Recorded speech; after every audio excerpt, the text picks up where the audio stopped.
Welcome to my channel. இந்த video பிடிச்சிருந்தா மறக்காமல் நம்ம சேனலை சப்ஸ்கிரைப் பண்ணுங்கள். டிவிகே எனும் புதிய கட்சி வரலாறு காணாத வெற்றி. இதன் காரணம் என்ன? ஏப்ரல் 23, 2026. இது ஒரு பிற்கால வரலாறு. இன்னும் 100 ஆண்டுகள் இந்த எலெக்ஷனை உலகம் பேசும். இப்படி ஒரு வரலாற்று சாதனை படைத்திட எது முக்கிய காரணம்? அதாவது சோசியல் மீடியாக்களா? திரைப்படங்களில் விஜய் அவர்களின் நடிப்பினால் வந்த வெளிப்பாடா? திரைத்துறையில் விஜய் அவர்கள் கொடுத்த வெற்றி படங்களா? பிரச்சார கூட்டங்களில் விஜய் அவர்கள் கொடுத்த வாக்குறுதியா?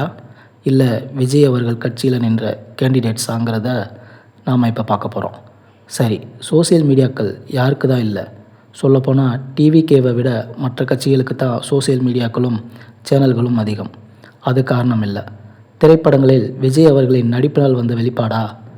திரைத்துறையில் விஜய் அவர்கள் கொடுத்த வெற்றி படங்களான்னா அது வெறும் ஃபேஸ் வேல்யூக்கு தான் பொருந்தும்.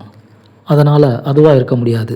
ஏன்னா பல வருடங்கள் திரைத்துறையில் இருந்து பல வெற்றி படங்களை கொடுத்தவங்கள்லாம் ஆரம்பித்த கட்சிகள்லாம் இவ்வளவு தாக்கத்தை ஏற்படுத்தலை. உதாரணத்துக்கு சிவாஜி அவர்கள் கொடுத்த வெற்றி படங்களையும் அவரின் கட்சியையுமே சொல்லலாம். வேற விஜய் அவர்கள் கட்சியில் நின்ன கேண்டிடேட்ஸானா ஏடிஎம்கேலிருந்து போன செங்கோட்டையன் அவர்களும் விசிகேலிருந்து போன ஆதவ் அர்ஜுன் அவர்களும் போல ஒரு சிலர் மட்டுமே அரசியல் அனுபவம் உள்ளவர்கள். மற்ற அனைவருமே அரசியல் பின்புலம் இல்லாதவர்கள்தான். அதனால் வெற்றிக்கு அதுவும் காரணம் கிடையாது. சரி, அப்போ விஜய் அவர்கள் கொடுத்த வாக்குறுதியானா? ஆமாம், அது ஒரு காரணமாக இருக்கலாம். இவை அனைத்தையும் விட முக்கிய காரணம் விஜய் அவர்களின் பேச்சும் பொதுக்கூட்டங்களில் அவர் நடந்து கொண்ட விதமும் தான் அவர் மீது நம்பிக்கையை ஏற்படுத்தியது. இதன் காரணமாக மக்களுக்கு தேவைப்பட்ட மாற்றம் நிகழ்ந்தது. கூட்டமெல்லாம் ஓட்டா மாறாது, கூட்டமெல்லாம் ஓட்டா மாறாதுன்னு பல கட்சியினர் சொன்னாங்க. டிவிகே ஒரு சீட்டாவது ஜெயிச்சிருமான்லாம் கேட்டாங்க.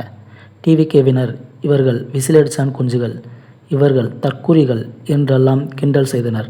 ஆனால் இதையெல்லாம் பொய்யாக்கியது மே 4, 2026 எலெக்ஷன் ரிசல்ட். இதற்கு முக்கிய காரணம் டிவிகேவினரின் அணுகுமுறை தான். இதில் ஹைலைட்டே பல வருடங்கள் ஆட்சியில் இருந்த கட்சிகள் பல கட்சிகளோட கூட்டணி வைத்து மிக கம்மியான தொகுதிகளில் தான் ஜெயிக்க முடிந்தது. இந்த கேலி செய்த கட்சியினரின் கண்ணு முன்னாடி கட்சி ஆரம்பித்து 2 வருடத்தில் எந்த கட்சியோடையும் கூட்டணி வைக்காமல் பல தொகுதிகளில் வென்று காட்டியது தாவேகா. ஆனால் அதே மற்ற கட்சிகள் டிவிகேவின் இந்த மிகப்பெரிய வெற்றிக்கு அப்புறமும் டிவிகேவுக்கு அரசியல் தெரியுமா? இவங்க ஒழுங்காக 5 வருஷம் ஆட்சி பண்ணிடுவாங்களா? இந்த 5 வருஷத்தில் மக்கள்கிட்ட நல்ல பேர் வாங்கிடுவாங்களா பார்ப்போன்றாங்க.